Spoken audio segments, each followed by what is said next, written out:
Hello friends, welcome to love for plant. आज मैं आपको अपने एक ऐसे पौधे से मिलवाती हूँ जिसे मैं बहुत ज़्यादा टाइम से लगाना चाहती थी। थोड़ा टाइम पहले मैंने इसको लगाया और अभी इतना ज़्यादा फैल चुका है। कभी मैं चाहती थी कि मुझे छोटी सी कहीं से कुछ कटिंग मिले, कुछ नर्सरी पे मिले, लेकिन बहुत बार मैंने इसे ट्राई किया लेकिन मिलता ही नहीं था। फिर मुझे फ्री में मिली इसकी एक दो कटिंग भी क्या, इतनी छोटी छोटी स्टेम कह चुके हैं, किसी नर्सरी पे ऑफ सीजन में पड़ी थी, एकदम से सूखी हुई डल, पत्तों में कोई जान नहीं थी। पिछली सर्दी के टाइम पर मुझे मिली थी, तो फिर मैंने उनको लगा लिया था। और अब आप देख सकते हैं इस कटिंग क्या, इस बास्केट को देख सकते हैं कि वो कटिंग्स अब कितनी ज़्यादा घनी हो चुकी हैं, कितनी ज़्यादा फैल चुकी हैं। इसलिए जब भी आपको अगर कोई इस तरह की जो कटिंग से लगने वाले प्लांट है, अगर उनकी बहुत छोटी छोटी कटिंग्स पे मिलती है तो आप उन्हें ले लें, अगर आपके पास वो प्लांट नहीं है तो। देखिए एक सैकुलेंट है, ये पिछले 6-7 महीनों से मेरे पास ऐसे ही है। लेकर तो मैं इसे पिछली बार फरवरी में आई थी, इसकी छोटी छोटी कटिंग्स को, उन्हें मैंने प्रोपोगेट किया। स्टार्टिंग में इसे टाइम लगा बढ़ने में, लेकिन एक बार जैसे ही इसने बढ़ना शुरू किया, आप उसका रिज़ल्ट देख सकते हैं कितना सुंदर है। अभी ये जो प्लांटर है मेरा लग रहा है, इसमें आपको कलर कॉम्बिनेशन देखने को मिल रहा होगा थोड़ा सा इसके पत्तों का। कुछ पत्ते इसमें आपको पर्पल दिखाई दे रहे हों, कुछ इसमें येलो दिखाई दे रहे हों, कुछ इसमें गोल्डन और ग्रीन दिखाई दे रहे होंगे, लेकिन जो इसके पत्ते रहते हैं वो देखिए इस तरह से ग्रीन ही रहते हैं। ये अभी जो प्लांट है थोड़ा सा मैच्योर हो चुका है, इसलिए आपको शायद इसके पत्ते जो हैं वो अलग अलग कलर के दिखाई दे रहे हैं। दिखाई क्या दे रहे हैं, अभी हैं इसके पत्ते अलग अलग कलर के। देखिए इस तरह से एकदम से बुशी प्लांट है। इस वाली बास्केट को जो है मैंने करीब जून या जुलाई में लगाया था, अभी हो चुके हैं उसको 5-6 महीने। मैंने आपके साथ शेयर भी किया था, 3-4 इंच के पोट में मैंने इसकी जो कटिंग लगा रखी थी वो लगाई थी, बहुत ही छोटी छोटी स्टेम के साथ वो कटिंग बड़ी थी। और अब आप देख रहे हैं इसको कि जो बास्केट है वो बहुत ज़्यादा बढ़ चुकी है। बहुत ही इजी टू ग्रोइंग प्लांट है, बस उसमें सिर्फ और सिर्फ एक ही चीज़ का ध्यान रखना रहता है, पानी का, क्योंकि सैकुलेंट है। मैंने इसको तेज़ सनलाइट में भी रखा था, गर्मियों में थोड़ा सा शेड के साथ सनलाइट में रखा था। बारिश भी आई है इसमें और अभी सर्दियाँ भी स्टार्ट हैं, तो देखते हैं सर्दियों में किस तरह से जो प्लांट है हमारा वो चलता है। मेनली ये बात तो हम सब जानते हैं कि हमारे जितने भी सैकुलेंट रहते हैं उन सब का जो मौसम रहता है वो सर्दियों का ही रहता है, लेकिन जो इस तरह से कुछ बेले रहते हैं, सैकुलेंट्स रहते हैं, गर्मियों में भी काफ़ी अच्छे ग्रो करते हैं। गर्मियों में प्रोपोगेट भी हम इनको ईजिली कर सकते हैं। लेकिन जो मेरा टेंगल हार्ट का प्लांट है बहुत ही ज़्यादा खूबसूरत है।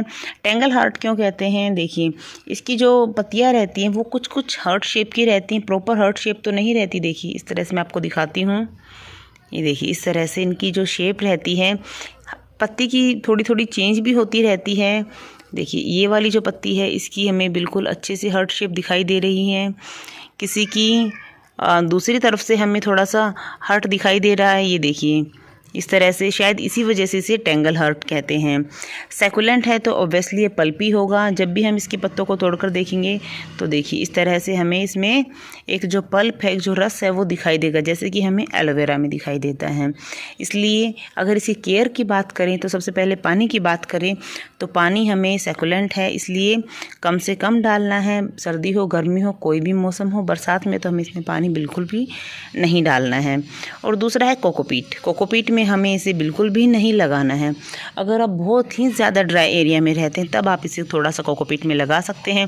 अदरवाइज अगर हम सैकुलेंट को कोकोपीट में लगाते हैं तो बारिश के मौसम में हमारे जो सैकुलेंट है वो डेफिनेटली ख़राब हो जाते हैं। इसलिए मैं एडवाइस करूँगी कि आप इसे कोकोपीट में तो बिल्कुल भी ना लगाएं अपने सैकुलेंट को।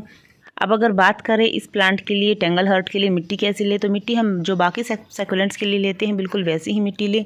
बहुत ज़्यादा हमें इसे कुछ अलग से मिट्टी देने की ज़रूरत नहीं है, क्योंकि बहुत ज़्यादा टाइम से मेरे पास ये प्लांट है, तो मैं बता सकती हूँ ईजिली कि बहुत ही ईजी टू ग्रोइंग प्लांट है। जब स्टार्टिंग में हमारे पास कोई प्लांट नहीं होता तब हमें लगता है कि बहुत ज़्यादा मुश्किल है, टफ़ है इसकी जो केयर करना, लेकिन बहुत ही ईजी है इस प्लांट की केयर करना, बिल्कुल भी टफ़ नहीं है। मैं जैसे इग्नोर की तरह ही रखती हूँ। ऐसे जो प्लांट रहते एक बार बढ़ जाते हैं ना, फिर वो अपने आप बढ़ते रहते हैं। स्टार्टिंग में जब प्लांट हमारा थोड़ा सा ग्रो नहीं करता तब तक हमें उससे बहुत ज़्यादा ध्यान देने की ज़रूरत रहती है।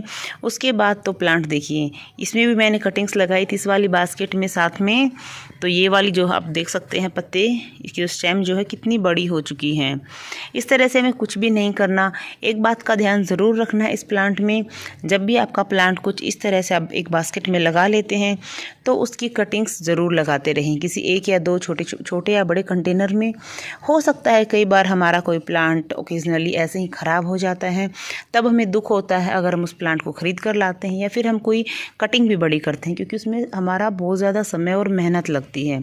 तो ऐसे में अगर हम इनकी कटिंग अलग से बना कर रख लेंगे पहले ही, तो हमें दिक्कत नहीं होगी। अगर हमारा एक प्लांटर ख़राब हो जाएगा तो क्या होगा, हमारे पास दूसरा प्लांटर उसका अवेलेबल रहेगा। टेंगल हर्ट प्लांट को ना सबसे बेस्ट रहता है हैंगिंग बास्केट्स में लगाना, क्योंकि हैंगिंग बास्केट्स में लगाते हैं तो इसकी जो बेल है वो लटकती हुई दिखती हैं, तो बहुत ही ज़्यादा खूबसूरत लगती हैं। अगर हम ऐसे ही किसी कंटेनर में लगा देंगे तो थोड़ा सा बड़ा होने के बाद उसकी जो बेल है वो टूटनी स्टार्ट हो जाएंगी, क्योंकि बहुत ही ज़्यादा डेलिकेटेड होती हैं, लटकते हुए टूटती नहीं है। अगर इसको हम कहीं रखेंगे, अगर हम इसको ज़मीन पे रखेंगे, स्टैंड पे रखेंगे, तो इसकी जो स्टेम है नाजुक स्टेम्स रहती हैं, देखिए इस तरह से हाथ लगाया नहीं कि टूट गई। तो अगर हम इसको बास्केट्स में लगाते हैं तो हमारा प्लांट और भी ज़्यादा खूबसूरत लगता है। अगर आपके पास ये टेंगल हर्ट प्लांट नहीं है तो आप नर्सरी से ला सकते हैं, अभी भी काफ़ी अच्छा आपका जो प्लांट रहेगा। अगर आपके पास किसी फ्रेंड के पास, किसी रिलेटिव के पास या आपको कहीं मिल जाती है, मेरी तरह किसी नर्सरी में भी छोटी छोटी कटिंग मिल जाती हैं, तो आप बिल्कुल भी ना हिचकिचाएँ, क्योंकि अगर हमें इतनी छोटी छोटी 2-4 कटिंग भी मिल जाती हैं, थोड़ी सी मेहनत और पेशेंस के साथ हम इन्हें बहुत ज़्यादा बड़ा कर सकते हैं, जैसे कि मेरी कटिंग्स हुई हैं।